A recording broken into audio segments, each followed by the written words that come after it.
हर भाई का अपना अलग रोल था, परंतु किसी भाई की हैसियत कम या किसी भाई की हैसियत ज़्यादा नहीं था। दावा 243 पे भी ठोक सकते हैं, दावा ठोकने में थोड़ी आपत्ति है किसी का। हम भी 243 पे, मेरा भी दावा है, आरजेडी का भी 243 पे दावा है। बैंक तो मुख्यमंत्री की भी घोषणा कर लेंगे तो हम क्या कर सकते हैं, लेकिन अंततः निर्णय इंडिया गठबंधन को लेना है। कौन मुख्यमंत्री और कौन मुख्यमंत्री होगा, किनके नेतृत्व में चुनाव हो रहा है। इंडिया गठबंधन की कोऑर्डिनेशन कमेटी के चेयरमैन आदरणीय तेजस्वी यादव जी को बनाया गया है। नमस्कार, लाइव सिटीज देख रहे हैं आप। विकासशील इंसान पार्टी ने दावा किया है कि उसकी हैसियत बिहार में कांग्रेस से ज्यादा है और यह बीते उपचुनाव में साबित हो चुका है। स्ट्राइक रेट उसका बेहतर रहा है, तो अब महागठबंधन के सीट शेयरिंग में इसका ध्यान रखना होगा। कांग्रेस प्रवक्ता हमारे साथ राजेश राठौर जी मौजूद है। राजेश जी, कि ये वीआईपी क्या कह रही है? भाइयों में किसी की हैसियत बड़ा किसी की हैसियत छोटा नहीं होता है। पांडव में 5 भाई थे, हर भाई का अपना अलग रोल था, परंतु किसी भाई की हैसियत कम या किसी भाई की हैसियत ज्यादा नहीं था।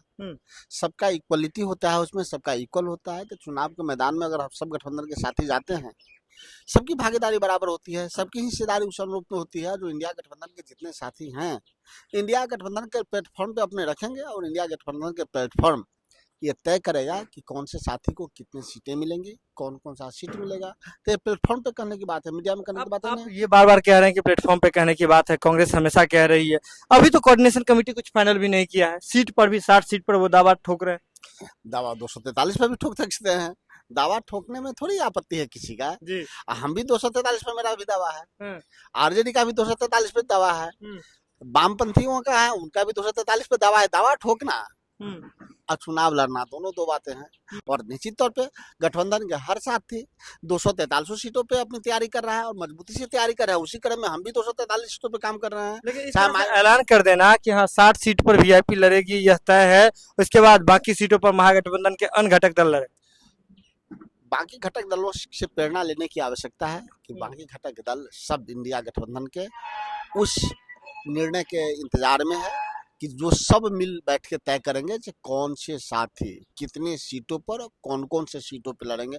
फिलहाल हर दल 243 सीटों की तैयारी कर रहा है। ये मुकेश सहनी जी तो हर मन से कह रहे हैं कि वे उप मुख्यमंत्री बनेंगे, अभी तो बहुत कुछ बाकी है, कोई ऐलान नहीं हुआ है। बैंक तो मुख्यमंत्री की भी घोषणा कर लेंगे तो हम क्या कर सकते हैं, लेकिन अंततः निर्णय इंडिया गठबंधन को लेना है कि कौन से व्यक्ति कौन से दल की कितनी सीटें मिलेंगी, कौन मुख्यमंत्री या कौन उप मुख्यमंत्री होगा, किनके नेतृत्व में चुनाव हो रहा है। इंडिया गठबंधन की कोऑर्डिनेशन कमेटी के चेयरमैन आदरणीय तेजस्वी यादव जी को बनाया गया है। उसमें लगातार बैठकें चल रही हैं, उस बैठक में सब बात हो रही है। मीडिया के लिए तो मुझे नहीं लगता है कि अभी कुछ निर्णय हुआ जो बताया जाए। आज भी एक बैठक चल रही है एक पोलो रोड में। उसमें जब भी गठबंधन के जो बड़े साथी हैं वो सब अपनी बात रखते हैं और कोऑर्डिनेशन कमेटी में स्वयं मुकेश सहनी जी एक बड़े सदस्य हैं, एक घटक दल के सुप्रीमो की हैसियत से। तो निर्णय क्या हुआ इंडिया गठबंधन के वो मायने रखता है, कौन क्या दावा रखता है ये मायने नहीं रखता है। मुकेश सहनी के लोग क्या कहना चाहेंगे जब ऐसे इस तरह का बयान दे रहे हैं, भरे मंचों से कह रहे हैं कि वे डिप्टी सीएम है, तेजस्वी यादव जी मुख्यमंत्री हैं। हर आदमी का अभिलाषा होता है कि डिप्टी सीएम बने, परंतु जब गठबंधन का बात होती है तो गठबंधन के सभी घटक दल बैठ के निर्णय लेते हैं कि किस घटक के साथी को कौन सा पद, कितना पद, कितनी सीटें और कौन कौन सी सीटें दी जाए।